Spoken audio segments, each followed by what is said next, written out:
नमस्कार प्यारे विद्यार्थियों, स्वागत है आप सभी का आपके अपने YouTube चैनल गुरु के क्लासेस में। प्यारे विद्यार्थियों, आज हम लाए हैं आपके लिए टीचिंग एप्टीट्यूड यानी कि शिक्षण अभिक्षमता का मॉडल पेपर 2। तो प्यारे विद्यार्थियों, अगर अभी तक आपने चैनल को सब्सक्राइब नहीं किया है, लाइक नहीं किया है, शेयर नहीं किया है तो कर दीजिए। और राधे राधे बोल के आज की कक्षा की शुरुआत करते हैं। पहला प्रश्न आपके सामने प्यारे विद्यार्थियों, बाह्य प्रेरणा को कहते हैं। प्रश्न संख्या 1 है, बाह्य प्रेरणा को कहते हैं नकारात्मक प्रेरणा, व्यक्तिगत प्रेरणा, सकारात्मक प्रेरणा या सामाजिक प्रेरणा।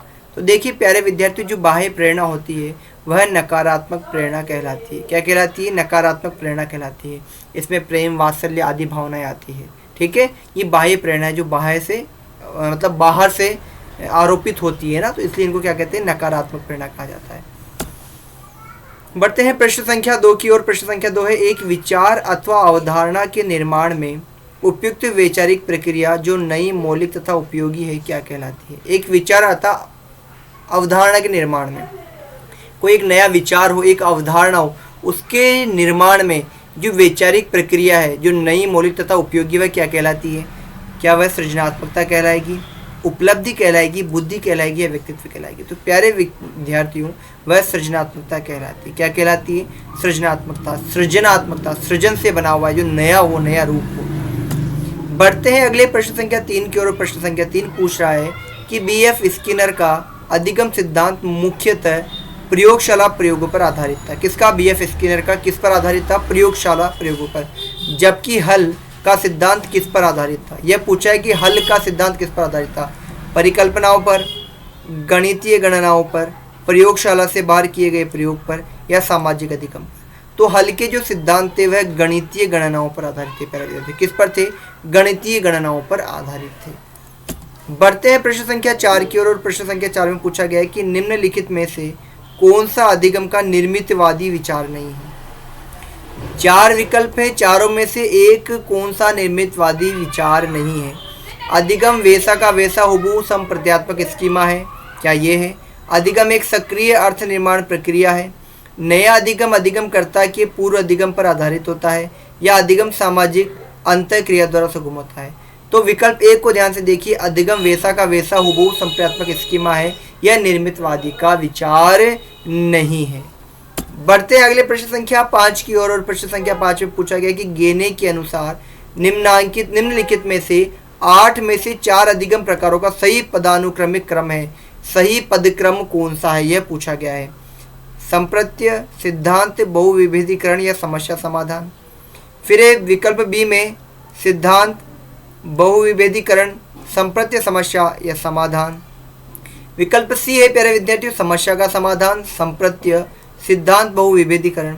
और विकल्प 4 है बहुविभेदीकरण करना, संप्रत्य, सिद्धांत या समस्या समाधान। तो सबसे पहले क्या आएगा? बहुविभेदीकरण आएगा, फिर संप्रत्य, फिर सिद्धांत और फिर समस्या का समाधान। तो विकल्प डी जो है यह हमारे प्रश्न संख्या 5 का सही उत्तर होगा, क्योंकि गेने के जो 8 अधिगम हैं उनमें से 4 प्रकार के जो है उनका सही पदानुक्रम क्या होगा?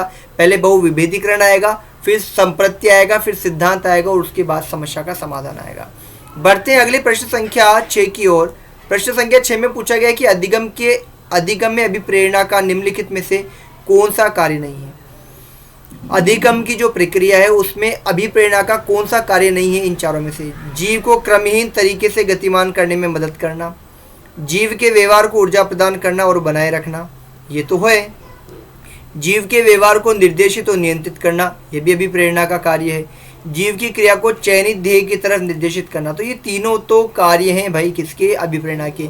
लेकिन जीव को क्रमहीन तरीके से गतिमान करने में मदद करना ये नहीं होगा, क्रमबद्ध होता है। क्या होता है प्यारे विद्यार्थियों? क्रमबद्ध तरीके से गतिमान करने में मदद करना होगा। तो कौन सा कार्य नहीं है? विकल्प ए नहीं है, क्रमहीन तरीके से गतिमान करना। बढ़ते हैं प्रश्न संख्या 7 की ओर। निम्नलिखित में से कौन सी अधिगम की सही विशेषता नहीं है? अधिगम कोई परिणाम न होकर एक प्रक्रिया है। अधिगम प्रक्रिया सदैव ही उद्देश्यपूर्ण होती है, बिल्कुल सही है। अधिगम कोई परिणाम न होकर एक पूरी प्रक्रिया है। अधिगम अभ्यास, प्रशिक्षण तथा अनुभव पर आधारित होता है, यह भी सही बात है बिल्कुल।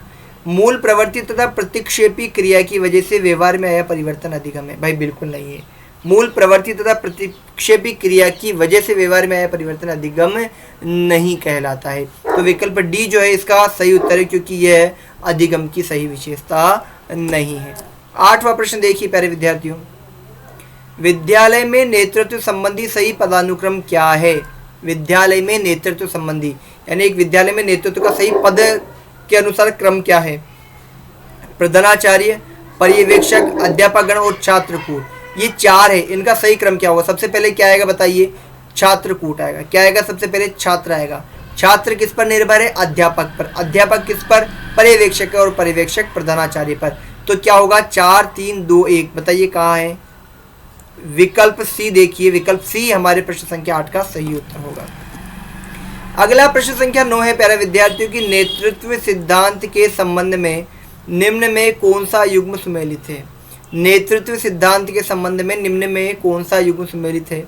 रचनात्मक क्षमता का अभाव सिद्धांत एक्स, दबाव द्वारा व्यक्ति को नियंत्रित करना सिद्धांत वाई, नेता व्यवहार और परिस्थिति के अंतर क्रिया व्यक्ति संबंधी सिद्धांत, नेता हेतु व्यक्तिगत गुण आवश्यक व्यवहार सिद्धांत। तो देखिए पहला देखिए रचनात्मक क्षमता का अभाव, ये सिद्धांत एक्स है और यह बिल्कुल सम्मिलित है।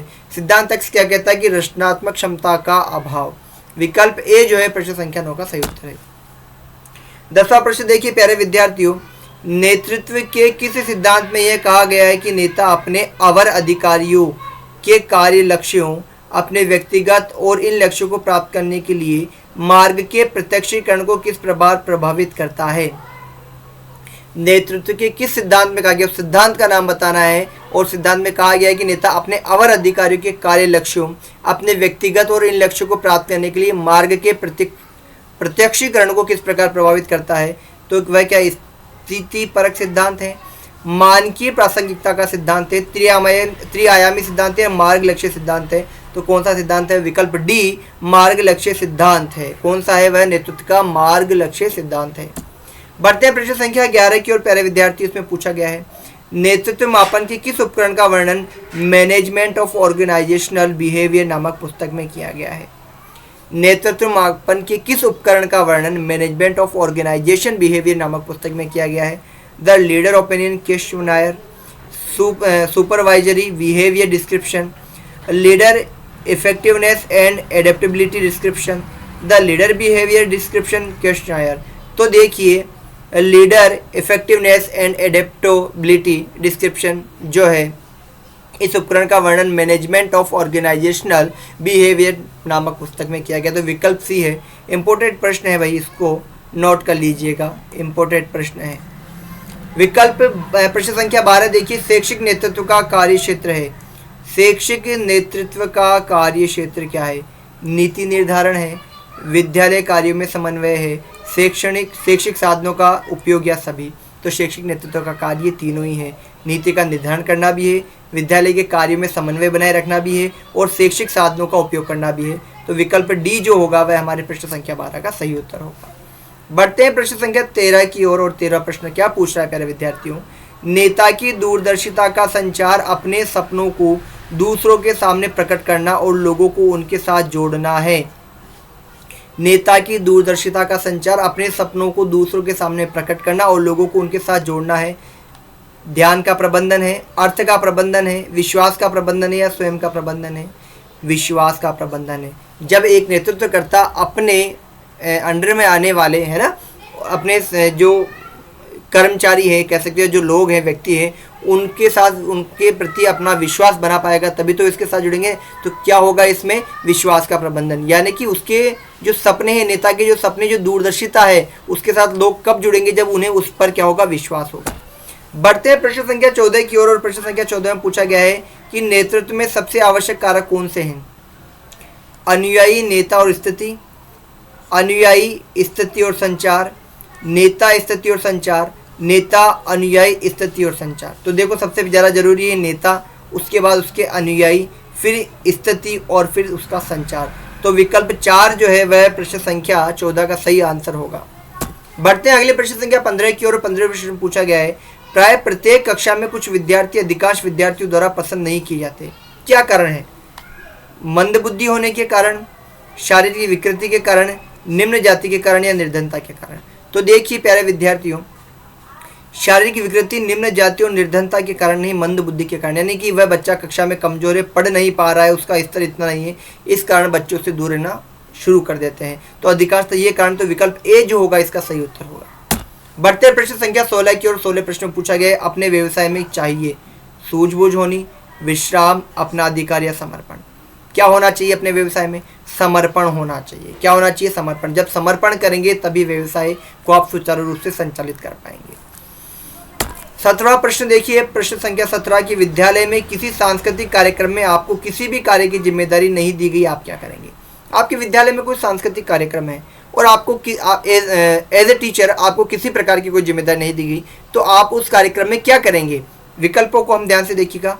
कार्यक्रम में रुचिपूर्वक भाग लेंगे, कार्यक्रम को बिगाड़ने का गुप्त रूप से प्रयत्न करेंगे, प्रधानाध्यापक के सम्मुख अपना रोष प्रकट करेंगे, या बिना किसी हिचक के अपनी सामर्थ्य के अनुसार कार्यक्रम को सफल बनाने में अपना सहयोग देंगे। तो क्या करेंगे आप? विकल्प डी को सही चुनाव करेंगे कि बिना किसी हिचक के, कोई बात नहीं, अगर मुझे नहीं मिला है कार्य कोई आगे से तो कोई दिक्कत नहीं, जहाँ मेरी आवश्यकता होती है, जितना मेरा सामर्थ्य में, वह क्या करूँगा? अपना सहयोग करूँगा। प्रश्न संख्या 18 देखिए प्यारे विद्यार्थियों, आपकी कक्षा में कुछ बालक झूठ बोलते हैं, आप उनकी इस आदत को छुड़ाने के लिए निम्न में से क्या अपनाएंगे? कुछ आप टीचर हैं, अध्यापक हैं और आपकी कक्षा में कुछ बालक झूठ बोलते हैं, तो आप क्या करेंगे? उन्हें सत्य बोलने के लिए प्रेरित करेंगे। बिल्कुल सही है, करेंगे। कक्षा में जो बालक सत्य बोलते हैं उन्हें पुरस्कृत करेंगे। उन्हें पुरस्कृत करेंगे तो जो झूठ बोलते हैं बालक, तो उन्हें क्या होगा कि सत्य बोलने पर पुरस्कार मिलता है ना, तो वह क्या करेंगे? सत्य बोलने का प्रयास करेंगे। सभी बालकों को झूठ बोलने की हानि के विषय में समझाएंगे। बिल्कुल सही। और विकल्प डी, उपरोक्त सभी, तो क्या करेंगे आप? उपरोक्त सभी कार्य करेंगे। बढ़ते हैं अगले प्रश्न संख्या 19 की ओर। 19वां प्रश्न पूछ रहा है कि निम्नलिखित प्रश्नों में आप किस कथन से सर्वाधिक सहमत हैं? 4 है भाई, चारों को पढ़िएगा। अध्यापन के प्रति सकारात्मक, रचनात्मक, सामाजिक अभिवृत्तियाँ यानी पॉजिटिव सोशल एटीट्यूड रखना उच्चतर व्यावसायिक उपलब्धियों के लिए प्रेरणा देता है। बिल्कुल सही है। सकारात्मक सामाजिक अभिवृत्तियाँ रखने वाला अध्यापक प्राय शुद्ध शैक्षिक कार्य में कम भाग लेते हैं? नहीं, ऐसा नहीं है, वह तो अधिक भाग लेगा। सामाजिक कार्य में रुचि रखना गौण शैक्षिक उद्देश्य माना जाता है? नहीं, समाज से जुड़ेगा तभी तो शिक्षा के उद्देश्य को प्राप्त कर पाएगा। अध्यापक को सामाजिक कार्यों में सक्रिय भाग छुट्टियां के दिनों में लेना चाहिए? नहीं, अगर छुट्टियों के दिनों में लेगा तो बच्चों तक कैसे पहुंचा पाएगा? तो विकल्प ए जो है वह प्रश्न संख्या 29 का सही उत्तर है कि अध्यापन के प्रति सकारात्मक, रचनात्मक, सामाजिक अभिवृत्तियां रखना उच्चतर व्यावसायिक उपलब्धियों के लिए प्रेरणा देता है। 20वां प्रश्न देखिए प्यारे विद्यार्थियों, शोध अध्ययन के जिन मानदंडों का प्रयोग किया जाता है, शोध अध्ययन में जिन मानदंडों का प्रयोग किया जाता है वे है विषय वस्तु, वस्तुनिष्ठ, उद्देश्यनिष्ठ या भावनिष्ठ। बताइए क्या होगा? शोध अध्ययन में क्या होते हैं? उद्देश्यनिष्ठ होते हैं। क्या है? उद्देश्यनिष्ठ।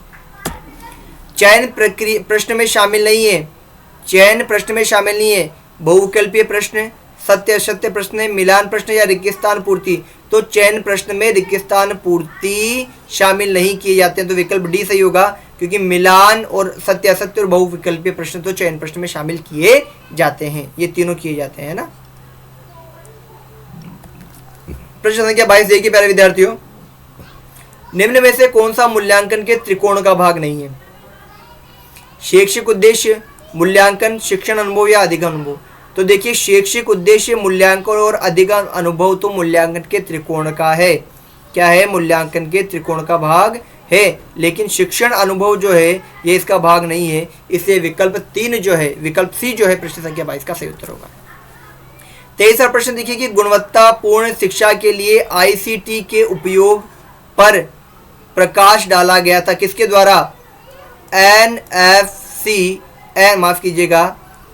NCF 2005 के द्वारा। नोट डाउन कर लीजिए इसको, इंपॉर्टेंट प्रश्न है कि गुणवत्तापूर्ण शिक्षा के लिए आईसीटी के उपयोग पर NCF 2005 द्वारा क्या गया था? प्रकाश डाला गया था। विकल्प ए प्रश्न संख्या 23 का सही उत्तर है।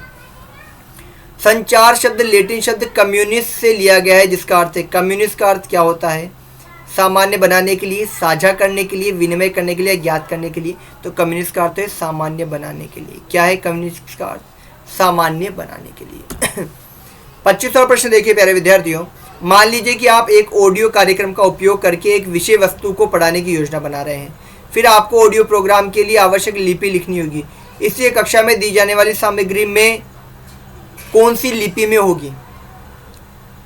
एनकोडेड में होगी या डिकोडेड में होगी या दोनों में होगी, इनमें से कोई नहीं।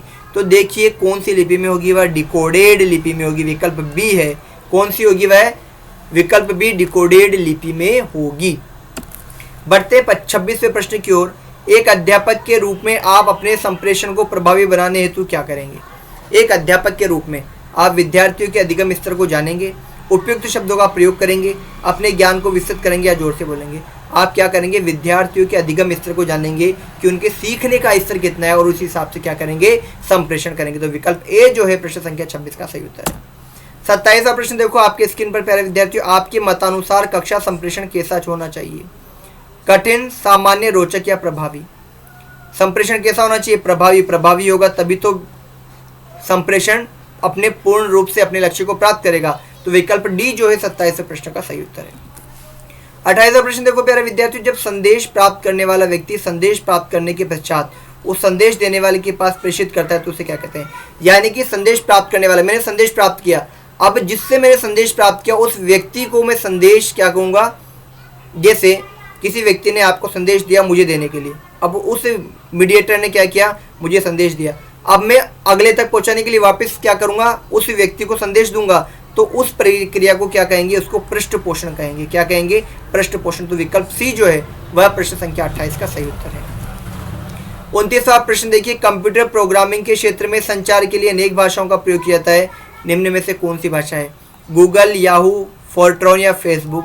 तो देखिए गूगल, याहू और फेसबुक ये नहीं होगा, क्या है भाषा, कौन सी वह, फोर्ट्रॉन भाषा है। क्या है, फोर्ट्रॉन भाषा, ये सोशल मीडिया प्लेटफॉर्म है। 30वां और आखिरी प्रश्न आज की कक्षा का प्यारे विद्यार्थियों, जो शिक्षक कक्षा में छात्रों को बोलने की स्वतंत्रता नहीं देते उनकी कक्षा में विचार संप्रेषण कैसा रहता है। सफलतापूर्वक चलता है क्या, नहीं, सफलतापूर्वक नहीं चलता, बिल्कुल सही, सफलतापूर्वक नहीं चलता है। छात्र द्वारा बाधित होता है, नहीं, पूर्ण सफल नहीं होता, सफलतापूर्वक नहीं चलता है।